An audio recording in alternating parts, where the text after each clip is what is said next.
बिस्मिल्लाहिर्रहमानिर्रहीम।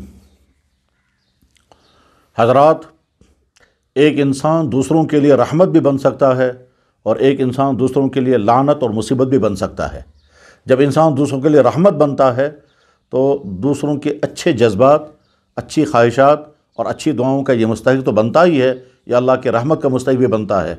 और अगर ये दूसरे इंसानों के लिए ज़हमत और मुसीबत बनता है तो इंसानों की नज़रों में भी ये बुरा इंसान करार पाता है और अल्लाह की तरफ से भी इसको किस्म किस्म की पकड़ें और मुआवजे आते हैं। अभी करीब में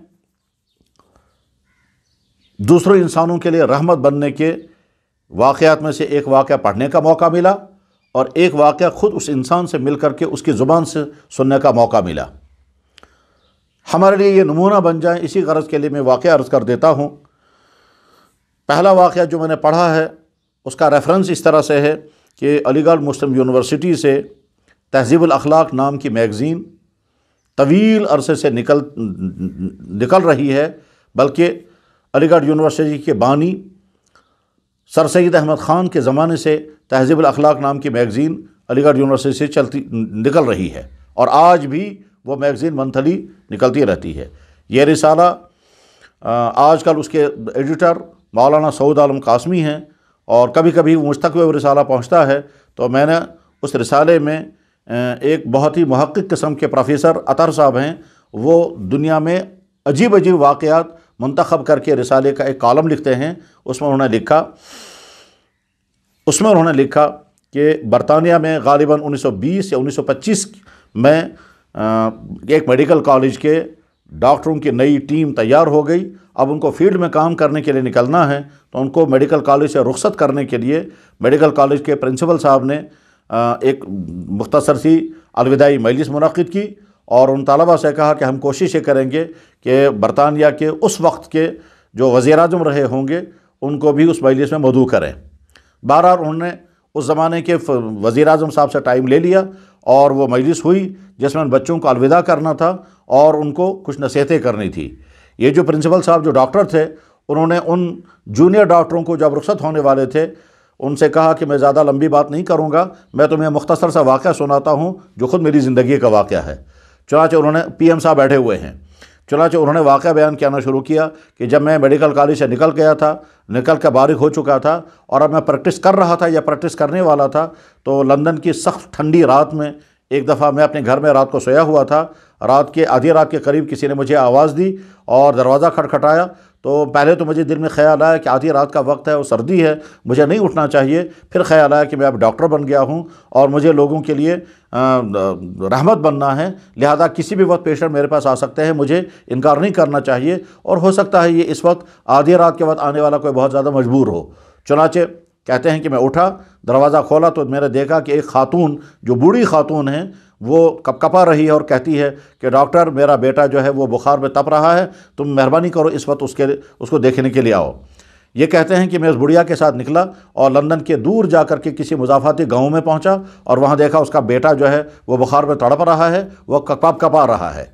मैंने उसको उस वक्त ट्रीटमेंट किया और किस तरह से क्या क्या इलाज किया और इस तरह से वो बच्चा थोड़ी देर के बाद उसको आराम आ गया और जब उसको थोड़ा सा सुकून आराम आ गया, मैं जब वापस चलने लगा तो उस बुढ़िया खातून ने 2 थैले मुझे दिए। एक थैले में रकम थी और एक थैले में कुछ तोहफे थे। मैंने दोनों थैले वापस कर दिए और कहा कि नहीं, मैं एक डॉक्टर हूँ और मेरी ज़िम्मेदारी है कि मैं बच्चों का इलाज करूँ, इसलिए मुझे कोई तोहफ़ा तुमसे नहीं लेना है। हाँ, मैं आता रहूँगा तब तक जब तक ये बच्चा ठीक ना हो जाए। चुनांचे मैं कई दिन तक जाता रहा और वह बच्चा बिल्कुल ठीक हो गया।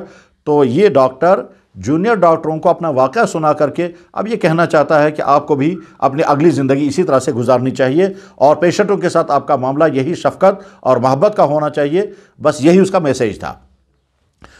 ये डॉक्टर ये वाक़या सुना करके बैठ गए। अब PM साहब को उठना होगा तो लेकिन वो प्राइम मिनिस्टर साहब उठे नहीं, उनको दावत नहीं दी गई, वो एकदम फ़ौरन उठ गए और बड़ी बेकरारी के साथ, खुशी के साथ, ताज्जुब के साथ, खुशी, ताज्जुब, बेकरारी, इन तीनों जज्बात के साथ वो चल करके उठे और जा कर के इस डॉक्टर के पहले पाँव भी पकड़े, फिर उसके हाथों को चूमा और उसके बाद फिर डाइस पर खड़े होकर के इस प्राइम मिनिस्टर साहब ने कहा कि इस डॉक्टर साहब ने लंदन के मुज़ाफ़ात में जिस बच्चे का इलाज किया था, जो बच्चा उस बुढ़िया का बेटा था, जिस बच्चे का इसने इलाज किया था, मैं प्राइम मिनिस्टर वही बच्चा हूँ। तमाम हाल ताज्जुब में पड़ गया। उसके बाद फिर उसने कहा कि मेरी वालदा ने कहा था कि कहीं न कहीं उस डॉक्टर को तुम ज़रूर ढूंढना जिस डॉक्टर ने उस वक्त तुम्हारा इलाज किया था। मैं 20 साल से इस डॉक्टर को ढूंढ रहा हूँ, आज अल्लाह ने मुझे ये डॉक्टर मिला दिया, दिखा दिया। गरज ये कि यह मैसेज है हमारे लिए और ख़ास तौर पर हमारे डॉक्टर साहिबान के लिए।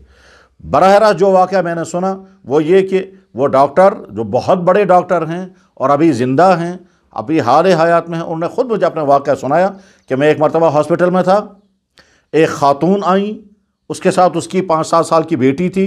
उसको गाय ने सींग मारा था और सींग मार करके उसका या तो लिवर का डैमेज हो गया था या अंदर अंतड़ियाँ कट गई थी। बहरहाल अंदर बहुत बुरी हालत थी। अब उस बच्ची का ऑपरेशन करना था और ऑपरेशन करने के लिए ज़रूरत थी खून की, लेकिन चारों तरफ खून ढूंढा गया, खून नहीं मिला। ये डॉक्टर साहब कहते हैं कि मैंने उस लेडी से कहा तुम्हारे हस्बैंड, तुम्हारे शौहर कहाँ हैं? उसने कहा वो दूर फलां इलाके में कहीं लद्दाख में ड्यूटी दे रहे हैं और घर में और कोई नहीं है। ये डॉक्टर कहते हैं कि मैंने जब चारों तरफ देखा और कहीं खून अरेंज होने की उम्मीद नहीं हुई तो मैं गया और मैंने खून लेने वाले से कहा कि खुद मेरा खून निकाल लो। चुनांचे डॉक्टर ने खुद अपनी कई बोतलें खून निकाली और निकालने के बाद उस बच्चे को दी गई और वह बच्ची जो है वो जब उसका ऑपरेशन भी हो गया और वो बच्ची ठीक हो गई। उसके बाद फिर उस बच्ची का वालिद जब लद्दाख से आया है और उसकी बीवी ने उससे कहा कि फ़लाँ आदमी है, वो जो डॉक्टर भी वही है और खून भी उसी ने दिया और उसी ने इलाज भी कराया, तो मैं वो अब शुक्रिया के लिए मेरे पास आना चाहता था, मगर मैंने उसको अवॉइड किया ताकि वो शुक्रिया के लिए मेरे पास ना आए। मैं उस शुक्रिया के अल्फाज उससे नहीं सुनना चाहता था। मैं चाहता था अगर मैंने ये कोई अच्छा काम किया है तो अल्लाह इसका अजर दे दे। ये डॉक्टर साहब कहते हैं एक मरतबा मैं शहर श्रीनगर के अंदर अपनी गाड़ी लेकर के चल रहा था। सोए इत्तेफाक ये होगा कि मैं अपनी गाड़ी को काबू में नहीं कर सका और अगली वाली गाड़ी के साथ मेरी गाड़ी टकरा गई और उसमें मेरा ही कसूर था। अगली वाली गाड़ी छोटी थी, हल्की थी, मेरी गाड़ी हैवी थी और बहुत मजबूत थी। मेरी गाड़ी की वजह से अगली वाली गाड़ी को बहुत ज़्यादा नुकसान हो गया, मगर आदमी बच गया। उस गाड़ी से एक आदमी गुस्से के साथ नीचे उतरा और गुस्से के साथ नीचे उतर करके आया और मेरा जो दरवाज़ा उसने खोला तो एकदम ठिठक कर रुक गया। तो मैंने उससे पूछा, भाई मेरी वजह से तुम्हारी गाड़ी का नुकसान हो गया है, अब बताओ कितना मुझे मुआवजा देना है? और तुम बच गए, तुमको कोई तकलीफ़ नहीं पहुंची, इस पर शुक्र है, घबराने की बात नहीं, मुझे कितना मुआवजा देना है? तो उसने वहाँ से कहा, सर जिस बेटी को आपने उस दिन खून दिया था मैं उस बेटी का बाप हूँ, मैं तो आपसे आंख भी नहीं मिला सकता हूँ, मैं कैसे आपसे किसी पैसे का मुतालबा कर सकता हूँ? ये डॉक्टर कहते हैं मैंने उसे यहीं से कहा, नहीं मेरी वजह से तुम्हारी गाड़ी का नुकसान हुआ, अभी किसी वर्कशॉप पर चल कर देखेंगे कि गाड़ी का नुकसान कितना है और उसका मुआवजा मुझे अदा करना है। उसने कहा, सर गाड़ी आपका मुआवजा आपसे मैं कैसे ले सकूँगा? आप वही शख्स हैं कि जिसने अपना खून दे करके मेरी बेटी को बचाया। हो सकता है अगर मैं खुद होता तो शायद मैं खून न देता, लेकिन आपने मेरी बेटी को बचाया है, मैं कैसे आपसे मुआवजा ले सकता हूँ? बस ये दो वाक़े हमारे सामने, एक मुसलमान का है और एक इस्लाम से बाहर का एक इंसान का है। इंसान को ऐसा ही बनने की कोशिश करनी चाहिए। अल्लाह करे हम ऐसे ही इंसान बने और हम दूसरों के लिए रहमत बने, न कि किसी के लिए जहमत बने। अल्लाह के नबी अलैहि इरशाद फरमाया, इरहमु मन फिल अर्द यरहमुकुम मन फिस समा, ज़मीन वालों पर रहम करो, आसमान वाला तुम पर रहम करेगा।